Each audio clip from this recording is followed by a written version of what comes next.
I've gotten the opportunity to listen to some of your songs. You clearly have a lot of talent for the guitar, but take me back to the sort of beginning of your journey. How old were you when you first picked up a guitar? Well, the beginning of my journey is that my mom was a piano teacher, and she'd get all these students coming to our house, and they'd go at it with their piano, and my bedroom was just up from there, so I'd kind of do this with a pillow because I'd try to be sleeping, and they'd be the moon or something like that, and I kind of developed a distaste for the piano. And with my mom being a teacher, you'd think that I would just, oh yeah, teach me, because they kept trying to, my nickname's Buddy, and they're, come on buddy, learn the piano. And I was just a kind of a river rat here in Hungry Horse, going down fishing and playing baseball and hanging with my buddies, and I wasn't a bit interested in playing the piano. That just wasn't cool for our kind of group of guys. So I told Mom, if you give me a guitar, I'd be willing to learn the guitar if you could get me a guitar. So she ordered this great big guitar from Montgomery Ward. It had these big pick guards on each side. It looked like a real country affair, and got me a couple lessons. So I picked up the guitar and just learned a D chord. And at first it seemed like my fingers are so retarded. It's like, golly, can you at least put your stupid things there? And it was quite laborious. And I thought, man, I'm not cut out for this. I can barely get my fingers to go even if I put them in the right place. And they had a guy come over and give me a lesson. And I was just kind of a long-haired country boy at that time. So I learned that song, Leave This Long-Haired Country Boy Alone. And I really wasn't all that into it because I was playing baseball and in school and partying and doing my thing. Right, yeah. I definitely have that same experience. It feels like kind of exponential growth. When you start, it's a very slow process. Me personally, learning how to pluck the different strings without looking at them took probably about a month in itself, and then once you get that down, once you get these different parts down, you start to kind of take off. So you were in your hometown when you first started learning, is that correct? Yeah, I was right here in Hungry Horse when I first started learning. And I had the advantage of being related to one of the greatest musicians that's Montana has ever produced. He even got the Governor's Award recently, who is Rob Quist, with the Mission Mountain Wood Band, Montana Band. He is just a famous Montana minstrel. And so he was my brother-in-law and everything, and he was writing songs and playing all over, and we all liked to go hear the Mission Mountain Wood Band play. It was the biggest party in the valley whenever they came around. And so I got to interact with Rob, and in the early days, I'd be saying, Rob, I just don't have an ear for this, man. I can't even get the thing tuned. How am I going to play it if I can't even get it tuned? And he turned me on to a little tuner. And more recently, he turned me on to Pano Tuner, which is an app on the phone. And so that solved that problem. I felt like, well, I'm off and running. I can at least get the thing tuned. And I began pecking out some songs. But what happened then is my buddies and I went to see this movie Every Which Way But Loose, and afterward my friend was driving way too fast and lost control on black ice. I broke my leg really bad, broke my femur right in half and pulled my knee apart. So there I was in the hospital for like 5 weeks with nothing to do. So somebody got me a harmonica, and I just started playing the blues harp. And Rob, he'd have all these famous guys coming by, jamming with him and stuff, and I got to live with those guys for a year when I was about 16 or 17. And a guy named Norton Buffalo came through, and I was able to get some personal tutelage from Norton on how to play the harp better. And I became pretty good at the blues harmonica, and could even jam pretty well with some fairly good bands. And so I was down in Lake Tahoe, Nevada I was a new Christian. I was trying to shine the light for some of my old homies and my old girlfriend. I figured they might need some light, so I was down there trying to shine the light the best I could. And I got the opportunity to play with a band there at a casino. I was getting all duded up and ready for that. And I asked God, should I do this? And he said no. Real clearly, not audibly, but in my spirit, he said no. I said, well, I'm going to do this anyway because I like playing music. And as soon as I said that, a rash came over me from my head to my toe, a red rash. And I said, oh, I'm sorry, God. What do you want me to do? He'd already spoken to me to go to a young people's training center in Hawaii called Youth with a Mission. So God said, I told you to go to Hawaii, to go to YWAM. Now get going, you stubborn son of a gun. And I said, yes, sir. And the minute I said that, the rash went away completely. And my girlfriend, buddy, what are you doing? I said, I'm going to Hawaii. And I never saw her again. And I just went to Hawaii and learned about walking with the Lord. I had a good idea, go and shine the light for my friends, but it was probably they who were dragging me down more than I was lifting them up. And there in Hawaii, really being around some wonderful Christian people and a great musician named Bob Fitz that would lead us in worship every morning. And while I was there, Bob actually got signed and he became famous from being just a guy that led some songs for us to being an international star, basically. And I had the privilege of backing Bob sometimes and start to learn some music. And when I found Christ, it really got me excited about life, and I felt like I had such a cause to write songs about and to share about. So I began even writing some of my own Christian songs and everything like that. And I played a couple for Rob Quist, and he said, well, just keep playing, man. I felt kind of nervous playing for Rob Quist. Yeah. But he said, no, show me what you got. And I played a few things, and he said, yeah, that's nice. Just keep going. Pretty soon you'll be on the radio. And sure enough, since that time, there have been a number of radio stations that have played me, one particularly in Austin, Texas. So that's kind of how things progressed for me. That's really, really cool. For me, I'm self-taught, and I've been using YouTube and TikTok videos, all sorts of social media, different clips, learning how to play the songs I want to play, different tips and tricks and whatever else. But back when you were learning, you probably didn't have access to a lot of that stuff. So how did you learn and continue to progressively learn how to play the guitar? Well, a lot of it started in YWAM, where a few people kind of knew how to play, and we'd get together. And Rob, my brother-in-law, he showed me E minor, and that's such an easy chord. You just put your two fingers right there. You got this great sounding minor chord. I really loved it, and I started to write some songs, and different people would teach me like C. There's C and G, and I was being a missionary in Jamaica, and a friend of mine in Kingston wanted me to come play for him at his event, his new church opening event.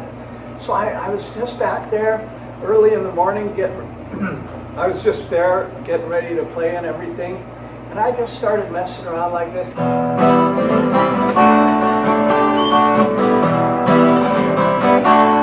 The harvest is ripe and the time has come.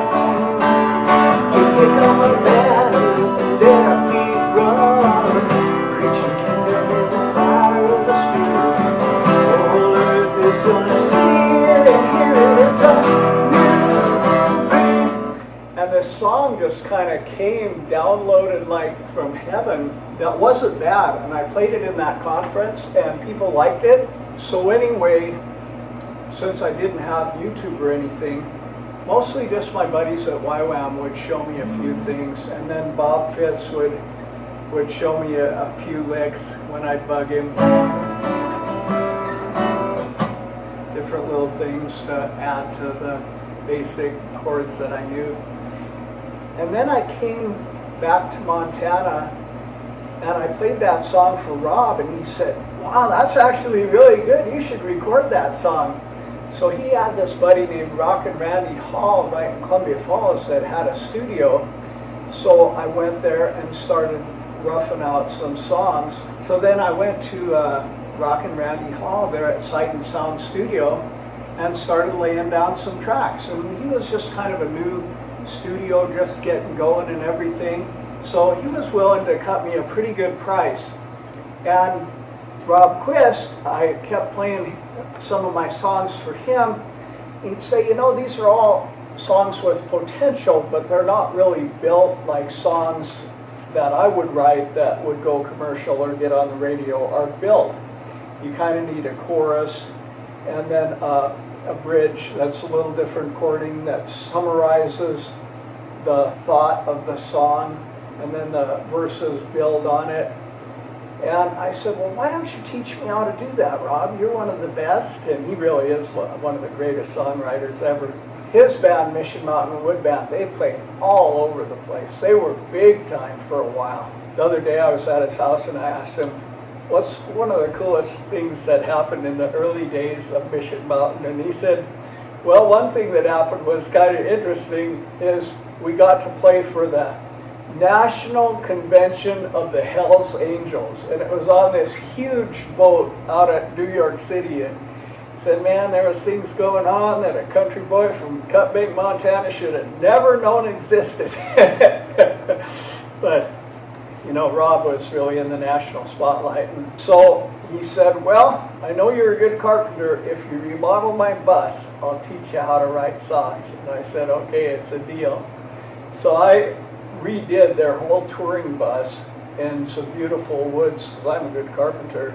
And Rob, in turn, would take my songs one by one and break them down and say, "All right, well, your verse and your chorus is really all the same chords." Now, some people can get away with that, like even Sweet Home Alabama, it's really just the same chords. But for most good songs, there's a little bit different chording for the chorus and the verse. And Rob would show me how to break the initial thoughts of my song down to verses and then mix up the chorus.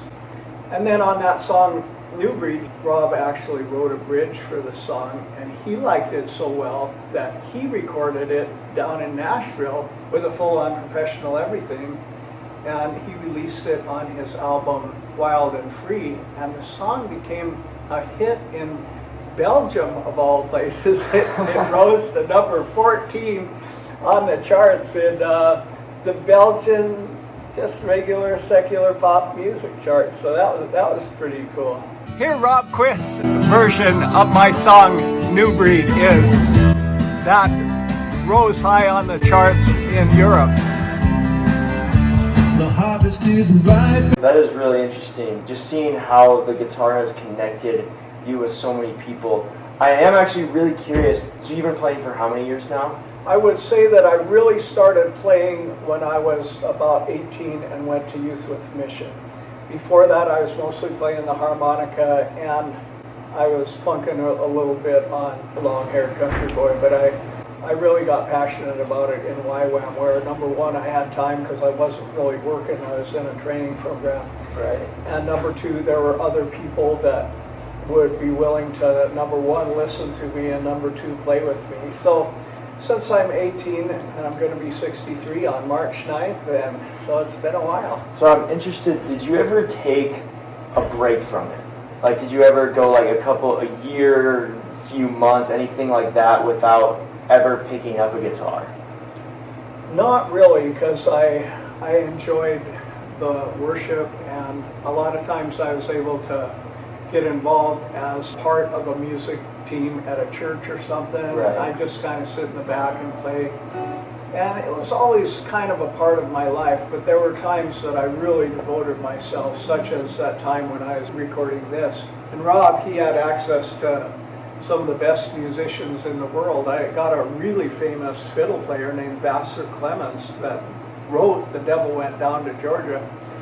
No way. Yeah, I got him to play on this CD.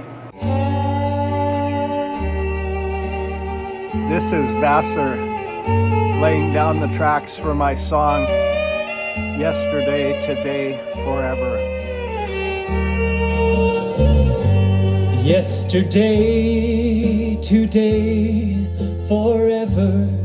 And other really super famous guys, because I had the brother-in-law that had him coming into town to play with him in the Nitty Gritty Dirt Band or something like that. That was pretty cool. So the music, my singing isn't that great, but the music on this is actually really good because of the great people that came his way. But when I got it done, I sent it to Nashville to either Word or Sparrow Records. And to my amazement, about 2 months later, I got a letter back from them, and they basically said, congratulations, you're like 1 out of 10,000 or 2,000 or whatever it was, whose CD made it past the circular files, or in other words, the garbage can, and actually got listened to by an A&R rep. And we think you've got some talent. We like what we hear. We think you need to keep working, but keep us abreast of what you're doing. And so that was enough encouragement that I actually went to Nashville, which is kind of the hub of Christian music, and thought I might kind of get my skills refined there. But I went there and I didn't like it, and eventually I wanted to come back to Montana. But I came back to Montana and I kept playing and I kept writing other songs, and I've put out 4 CDs now. That was all kind of a fun thing, and it's just been a real way for me to connect with others, but also to connect with the Lord and to share my love for Him. And there was quite a while there where I just really wrote a lot of songs, and some of them just came by inspiration, and some of them came by a lot of perspiration, just working on it, and playing for other people, and seeing if they liked it. And a big thing for me was I thought I was really good, man, and I thought some of these songs I had written were great. But then I'd play them for some real professionals, and they'd say, you know, Scott, I got some things, but it's got a long way to go. And I kind of thought, well, I'm the guy, man. People like it when I play. But then I was praying, God, why doesn't my music ever go to the next level? And why am I always kind of stuck just playing for 10 Christians at a Bible study? And He showed me this verse in Proverbs in the Living or Amplified Bible that said, he who is willing to listen to constructive criticism is on his way to fame. And I realized, oh, I've got these guys that know what they're doing, that are trying to teach me to go to the next level, but I'm not willing to because I think I'm all that already. And I at that point humbled myself and went into that tutelage with Rob Quist and others. And at that point, some of the songs really began taking off, and I get played occasionally on the radio and had some opportunities to be on television in Russia and different things like that. So I never really set it aside for very long. I always kept at it. But then I went through a difficult divorce. After 23 years of marriage, my wife served me papers, and that was a big upheaval of just all my stuff was here and there, and I was living in my truck for a while and getting my feet back on me, and that was a hard time to really continue to play. But God worked it out that there was this group in Austin, Texas that really liked my music, so I'd go over there and play at their events and different things, and that's when I got on the radio in Austin. Light FM interviewed me in Austin, Texas, and they really liked my music, and they played it almost every day, and it was amazing just tooling down the roads in Austin, Texas, and hearing one of my songs come on. So that must be an absolutely surreal feeling hearing one of the songs. Are there any songs, I'm sure you love all the songs that you've written, is there any specific one that you hold dear to yourself more than the others, or are they all kind of special to you in their own way? Well, some of the songs I've played in a lot of different places, and when I play them, I think how the song itself has kind of taken me around the world. Like there was this one song I wrote called He Had Mercy. I wrote it with a friend called Bill Jackson.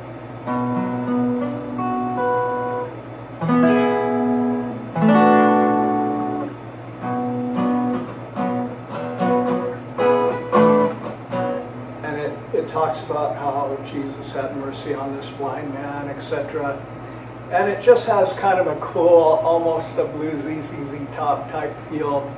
And people have really enjoyed that song. And I got to play it in Kalispell when my brother-in-law Rob was playing for a really big event. It was standing room only at the gym there at the Flathead High School gym. And when I played it, I got a standing ovation. And I really felt great about that. And then also, I've had a few moments in my little career where I almost felt like a rock star. I got invited to play a circuit of schools in Russia. So I went down by the Black Sea in Russia, and oh man, I noticed that the girls are just amazingly beautiful down by the Black Sea. I ended up playing at a Models Academy on the runway, playing my songs on television with the beautiful models all around me. Now, I used to sit up just at the South Fork Bar up in Martin City, Montana, doing nothing, going nowhere. And to have something like that, I was thinking, God, you really hooked me up this time. Surrounded by these beautiful models. And on that trip, I was playing in different universities, all kinds of different schools. That was a pretty amazing tour because it was big enough that like I and my band would get out there and I'd start playing and people would have their lighters all out there and everything, and I really felt like a rock star going from one place to the other, and I had to deal with some really good looking groupies and stuff like that, and that was pretty amazing.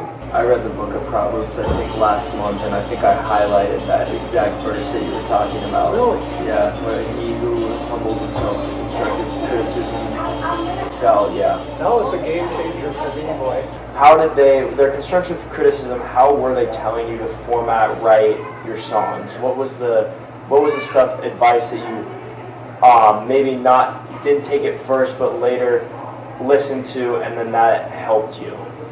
Well, the biggest thing was that most of my songs had a similar progression, and the verses would also have the same progression as the chorus. And so it all kind of sounded pretty similar. So when I had that time with Rob, he said, you really ought to mix the chorus up so that it's different chording, number one, so that it gives the ear something new to listen to, and number two, try to find some kind of a hook, some kind of a catch. And then number three is have your verses, there's usually 2, sometimes 3 verses, have your verses genuinely build the original thought. So they add to the original thought, they give it a different angle, and then have the bridge kind of encapsulate everything that you're trying to put together in one good 1-2 punch. Right. And that's the format that Rob taught me, which is a lot easier said than done. But I had the blessing of having Rob actually there helping me figure all this stuff out. And once I got the basic formula, then other songs came more easy. But one of my most popular songs, honestly, is that same chords all the way through. And I had gone through that period of divorce and rebuilding my life and even getting a decent place to live, kind of. I hadn't written a song for a long time because that's a hard life event to go through. And I was out there one summer day without my shirt, and I said, God, it's me. You remember who I am? You haven't given me a song for an awful long time. Yeah, and I was just playing, and it just came to me, and that's that one that you like.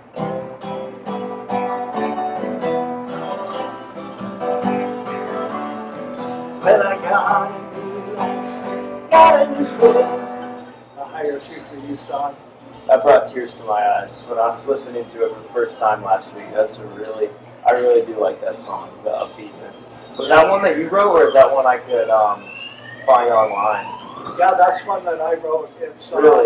It's on the CD that I gave you, and I'd be happy to furnish you another copy. And it's on Spotify and various things like that. And in some ways, I don't exactly take credit for writing it, because it was like God put it down. He downloaded it into my heart and mind in just 5 minutes, and I had it. Definitely a divine kind of a thing. Technically, I am the writer, and I worked on it a little bit and got it a little better, but it's actually pretty much the same chords the whole way through. It isn't following Rob's format of mixing up the chord progressions, but yeah, it's turned out to be a fun song that people seem to like. Yeah, that's awesome. And I'm going to ask just one more question. It's about sort of a broader scale with this new age and new sort of era technology that we're in with AI. What we're starting to see, and my teachers have talked about this too, I have one who's really passionate about it, is that AI is actually starting to write songs. Do you think this might take a little bit of the integrity away from song making, or do you think it's just kind of started the new beginnings of something? Like, would you ever use it in your songs? What is your opinion on it? Well, from what I can tell, AI is getting so advanced that you can almost just take a few thoughts and feed it into the right songwriting algorithm, ChatGPT, or whatever format that people use. And it can, with its immense knowledge, spit out something that might have taken you months to create. So definitely, I think that interferes with the creative process and the human element that, like you mentioned, that when you first heard that one song, it brought tears. I don't know if AI can do that. You know, maybe it can, maybe it can't. I know my sister, who's a top realtor, and she's one of the best writers I've ever known, and she uses AI now to write. And it writes better than she does, and she's a phenomenal writer. So I don't really like this AI era that we are in, because I think if you were a professor in a university, how in the world would you know that the kid himself actually wrote the essay, or just didn't feed it in and get the thoughts out of an AI thing? I don't really like the whole AI thing, because I do Bigfoot research, and before, for years, to get some really good, authentic Bigfoot footage, it was a major discovery for me. I got one and I put it out on Incredible Bigfoot 3, and it got 300,000 views on YouTube, just because it was so unique and interesting. But now anybody that wants to can type a few things and have AI spit out some good Bigfoot pictures. So it's really changed that whole dynamic, and has really changed our world, in my opinion, not for the better. When I'm thumbing through Instagram or Facebook and see something I think's kind of cool, and usually I can tell it's AI, but sometimes you can't. And it's like, what do you even believe anymore? So I can see that now that anybody with a computer can write a pretty good song, it might diminish the whole songwriting craft. I would definitely, and my teacher would agree with you on that, because he was talking about how he found this really good artist they really liked with some really good kind of old, like, folktale, country-ish songs, and then he sent it to his buddy, and his buddy comes back with, that's AI, and he's just devastated, just because he knows that he's being entertained by a computer, essentially, no sort of human thought. But yeah, I just thought I'd ask about it, because it is kind of, it relates to the relates to the issue, and it's kind of, as a songwriter, I was curious if you had any sort of knowledge or desire to maybe invest in that at all, or if you prefer to stay kind of authentic. I'm a pretty popular creator on Facebook right now, and at one time I was pretty popular on YouTube.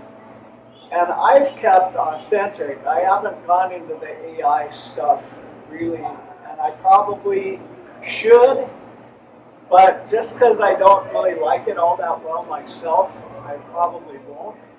I like seeing a real lake with a real guy that's really actually jumping off a real cliff, and I like the real thing, and I think I'm going to probably stay along that vein. Possibly maybe because it's hard to teach an old dog new tricks. Now maybe I should. I probably should. It could probably bring my stuff light years ahead if I would take that investment of time. But I don't know if I ever will, just because I don't like being faked out myself by some stuff that seems so good and you think somebody's worked so hard when it's just something they fed into a robot. I can tell you've had a lot of interviews because you were really good at this. That's all I have. Those are all my questions. Thank you so much. Thank you for that was great. Another cool thing that happened to me is while I was getting a lot of airplay in Austin, I got invited to participate in an area-wide Sony talent contest. And so I got there early. With a big show like that, you got to get there early and do all your sound checking, because the minute it's your time in the show, you got to go up there and roll. So I went up there and did all my sound checking with my band, and I left my guitar plugged in. So when my turn came to go up there and play, I strummed my guitar and nothing came out. So fortunately, Josiah, who'd had a lot of stage experience, says, "I'll fix you up," and he rigged a mic to the actual hole in the guitar real quick, and we were able to continue. But we got 4th place, and I sometimes wonder if I had that together, maybe we would have done better, and the top 3 moved on to the next round. So I don't know, but maybe it wasn't meant to be. Another cool thing happened in the Philippines when we played like 30 shows in a month. It worked out that I was able to perform at about maybe a $10 million atrium inside of Robinson's Mall in Butuan, and that was an experience.